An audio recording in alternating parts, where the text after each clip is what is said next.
Good morning everyone. आज हम सबसे पहले अपनी टेबल को क्लटर करेंगे। बहुत सारा सामान यहाँ पे फैला है तो पढ़ाई करने में थोड़ा सा डिस्टरबेंस हो रही है। एक्चुअली क्लटर भी क्या ही करेंगे, जो मेरा बेटा है उसका सामान जब वो उठेगा तो दोबारा से ऐसे फैल जाएगा। और जो पास में कभी सोफ़े पे आप ये सामान देखते हो तो ये सोफ़ा बैठने के कम और उसका सामान रखने के ज़्यादा काम आता है।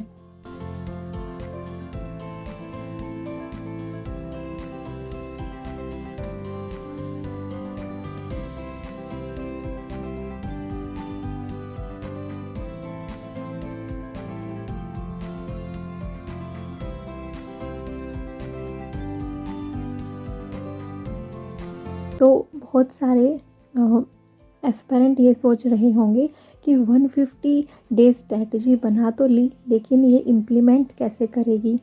और कुछ तो ये भी सोच रहे होंगे, जैसे अपने हरियाणा में कहावत है कि बॉड़ी हो गई है कि कैसे करेगी। लोग तो 2-2 साल लगा देते हैं तब जाके वो कोई यूपीएससी का एग्ज़ाम देते हैं, और ये 5 महीने की तैयारी में बिल्कुल जीरो से कैसे करेगी। देखिए, अगर मैं नहीं पेपर दूंगी तो वैसे ही कुछ नहीं होना। अगर दूंगी तो 1% चांस हो कि हो जाए और 99% चांस हो कि ना हो। अब जब 99% वाला हम मान लेते हैं कि नहीं हुआ, तो 2 तरह के लोग आपको मिलेंगे।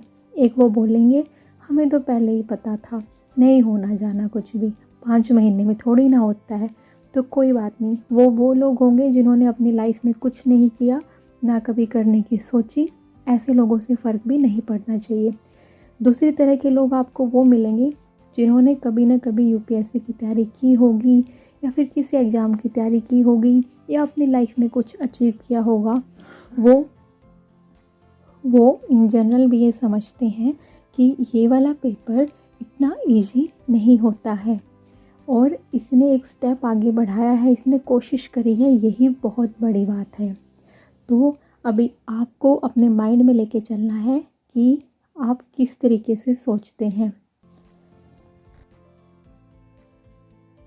और क्या पता भगवान ने मेरे लिए यही सोचा हो। वैसे भी भगवान की लीला ना अलग ही है।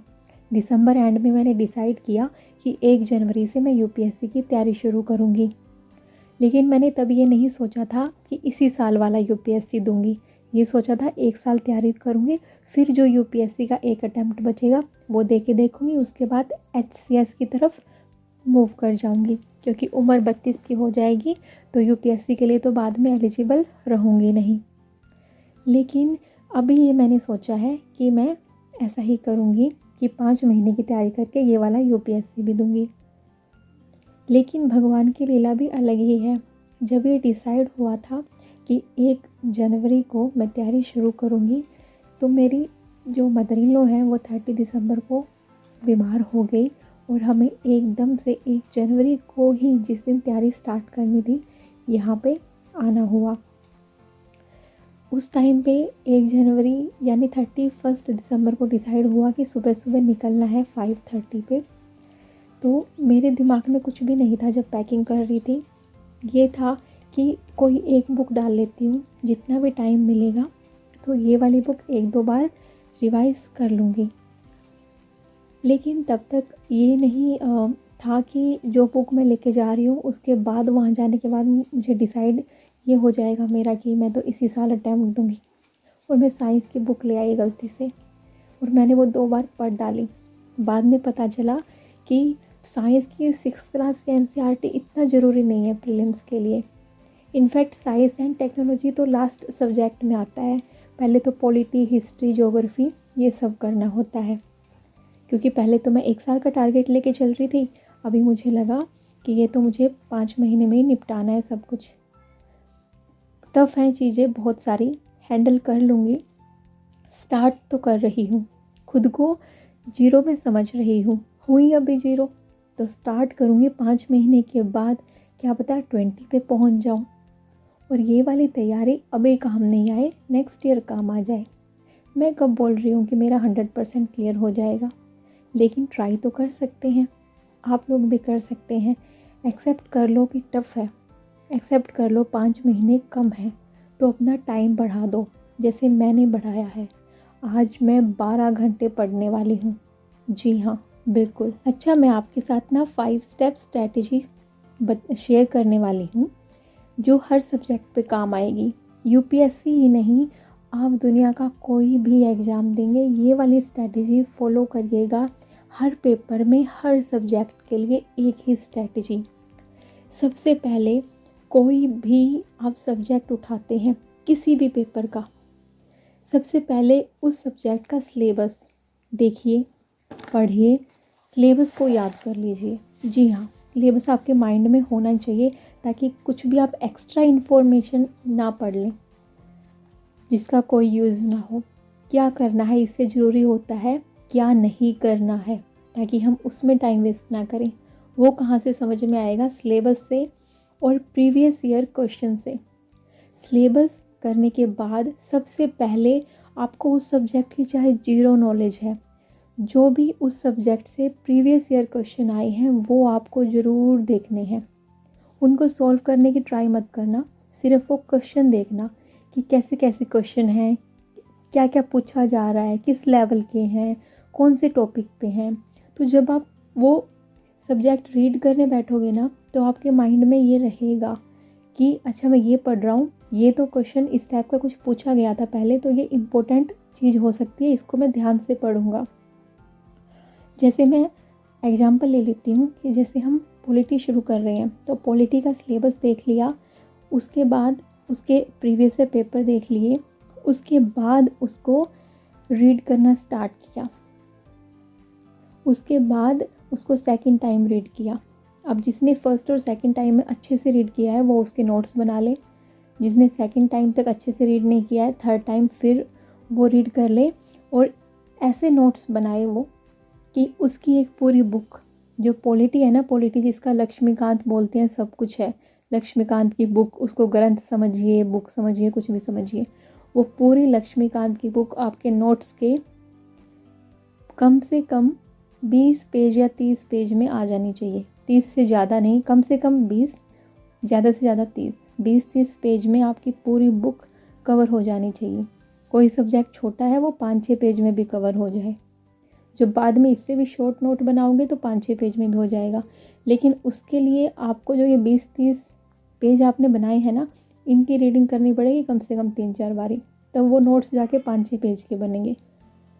उसके बाद रिवीजन इज़ द की। उसके पास देने हैं टेस्ट अपनी नॉलेज को जानने के लिए। जब आप 2-3 बार रिवाइज कर लो तो बहुत सारी वेबसाइट्स या बहुत सारी ऐसी ऐप्स हैं जिन पे आपको, जैसे दृष्टि की हो गई, विजन की हो गई, अभी तक मुझे इन 2 का ही पता है तो मैं ये 2 ही बता रही हूँ आपको। आप यूपीएससी के प्रीवियस ईयर देंगे तब आपको टफ लेवल का भी पता लग जाएगा कि कौन सा पेपर, जैसे अभी 2023 का अगर आपने देखा होगा, जीएस का लेवल बहुत हाई था और सी सेट के तो कहने ही क्या। तो आपको पेपर में एकदम से झटका ना लगे, इसलिए प्रीवियस ईयर अच्छे से देख के जाएं, मॉक टेस्ट अच्छे से दे के जाएं। टेस्ट, सिलेबस, रिवीजन, 3 चीज़ें मेन की हैं।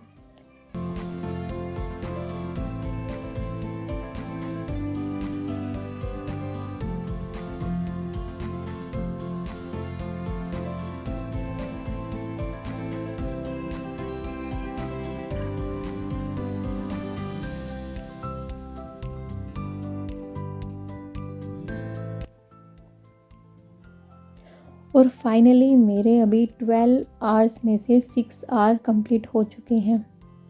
लगभग 5 बजे से शुरू किया था और लगभग 11 बजने वाले हैं।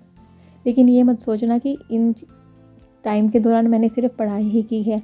उठी हूँ मैं, बीच में ब्रेक लिया है, 5 मिनट्स का ब्रेक लिया, कभी किसी के लिए दूध गर्म कर दिया, कभी किसी के लिए सूप बना दिया, कभी अपने लिए जूस बना लिया, कभी अपने लिए कॉफ़ी बना ली। इस तरीके से ब्रेक लिए हैं बस। और ये मत सोचना कि इसने तो सुबह से लेकर अभी तक और कोई तो काम ही नहीं किया।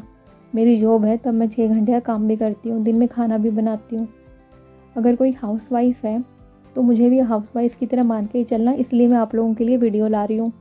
क्योंकि अगर मैं 6 घंटे की जॉब कर रही हूँ तो और 4 घंटे घर का काम कर रही हूँ तो आप 6 और 4 10 घंटे लगा लीजिए, आप घर का काम करते होंगे।